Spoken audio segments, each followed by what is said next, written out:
Hey, gosh, I love that photograph. Have you sold that? I don't know. You don't know. Okay.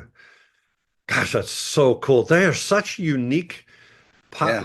holes. They look like, I don't know, toothpicks or daggers or And the sun was just going down, and that sun was beaming off these. They almost look like stainless steel uh, wow. towers. Yeah. I bet you were kind of giggly happy with that one. I have that happen often where you're like, whoa, You this is, know, a lot of discussion's been when do you know you got a great image? And sometimes you know it right then and there. And that was one of them. yeah, absolutely. Same with this one for me. I mean, this is in the Smoky Mountains. Yeah. And a lot of people are not real fond of this image, but I adore the subtle red that's in there and the moss-covered trees. And to me, it's another complex simplicity scene where, when people arrive, I bring a workshop group there. When they arrive there, they're a little like, what are we even stopping for? And then I will, in this case, I actually will let them see what I'm looking at and say, you can't take this, but this will at least give you an idea of where I'm focusing. And I don't finish it, I just quickly point it. And then it helps them to realize that you just got to spend a little more time rather than the bucolic, grand scenic. There's other stuff to do. But Well, it also illustrates, or it can illustrate, that there are certain images that you look at them and immediately it catches your eye. And there's other ones that you need to spend some time with. They're not those wow images. They're subtle and you have to spend time with them. yeah. Every, I think in my newsletter, I'd done that challenge where I asked people to pick an image and spend 10 minutes with it. And try not, I know it's very difficult, and try Horribly. not to say what I noticed after, but focus on how you feel. Yeah. And that's an image you got to spend some time with. That is it. Yeah, this one you bet. And that's that whole idea of being taken, allowing yourself to be in a position to be taken takes some time and quieting of your mind and stopping the whole chasing routine that we're so good at doing. But I want to pivot just for a minute here because it's done. I mean, we're doing so much right. But when I was in Scotland with Alistair Benn, his imagery is just stellar. I mean, it really, really good.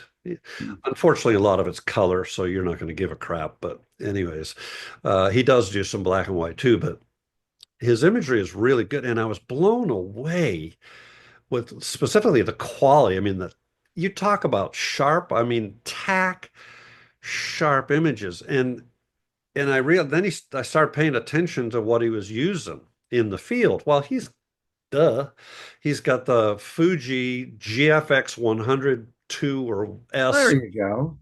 And so I've been looking now seriously at buying the GFX medium format system because clearly, his imagery is far superior to mine, and that has to be it. Has to be. I think that if you did that, you would see an immediate improvement in your work. Yeah. Done. Just because it's larger format, it's got more megapixels. Well, It's absolutely. sharper, And better that's glass. Yeah. if only I had known this a long time ago.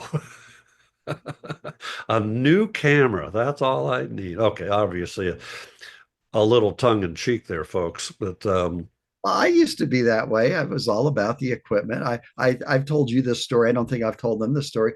I was so bad once that I had lost a lens cap and just bought a generic lens cap and put it on my Canon, but then quickly went out looking for a Canon lens cap. I just had this problem with having a no-name lens cap on my Canon. I needed that Canon word.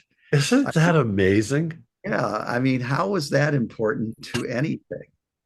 So that everybody else knew I'm a Knew. Canon That's right. They knew that I was a pro. That's why I buy white lenses, right? I even would spray paint my black lenses white. No. No, I hope not. Yeah. But so Uh, all we wanted to convey in this funny little tongue-in-cheek video is if you're thinking that new gear, a lens baby, new set of filters, I go back to what I've kind of learned from Cole here. New set of filters is fine if all of a sudden you say, hey, I want to do some long exposures. I think the way I do that is I need to get some filters. Well, great. Then go buy some ND filters. Right? But don't go buy ND filters because you think you might use them someday, or you know what I mean? And so same thing with the new camera. I my story of that is I was in South Africa with my hero Freeman Patterson.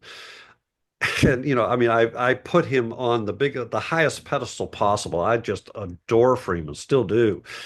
And that was my first time meeting him in person was in South Africa. And he's got this is film days, so it's not digital. It's 2004. And I go and I'm so excited to be in the field the first time. And what is Freeman using?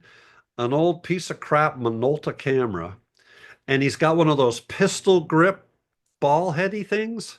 It's tall, skinny. It's got a lever on it that you pull and they're horrible. I had one. I mean, it's really hard to get them to work right, but that's what he's doing. And his imagery, if you know Freeman Patterson, is off the hook, over the top, phenomenal. And it just, from that day forward, 2004, I realized I do not need the newest, latest, and greatest gear.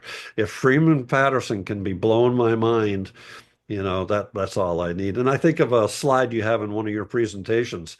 If you had a choice to have a brownie, how's it go? You go ahead.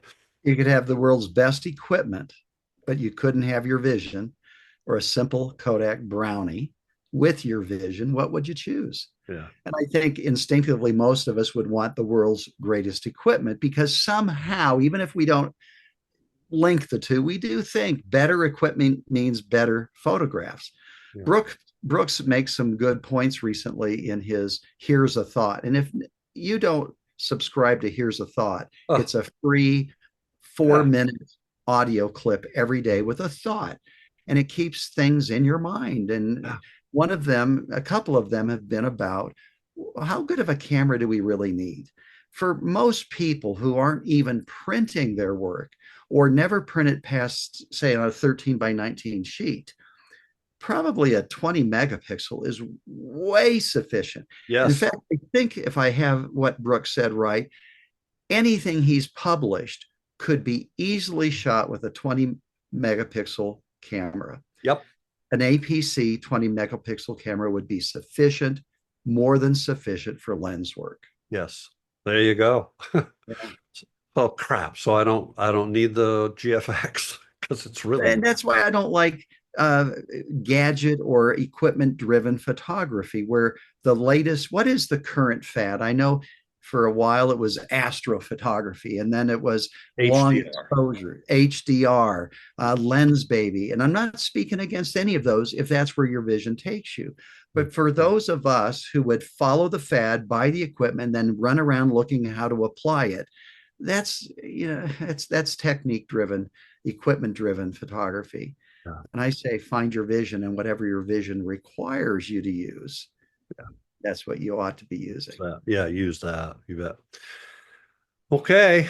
I think that's that's a wrap, as they say. Wow, listen to us. We've graduated.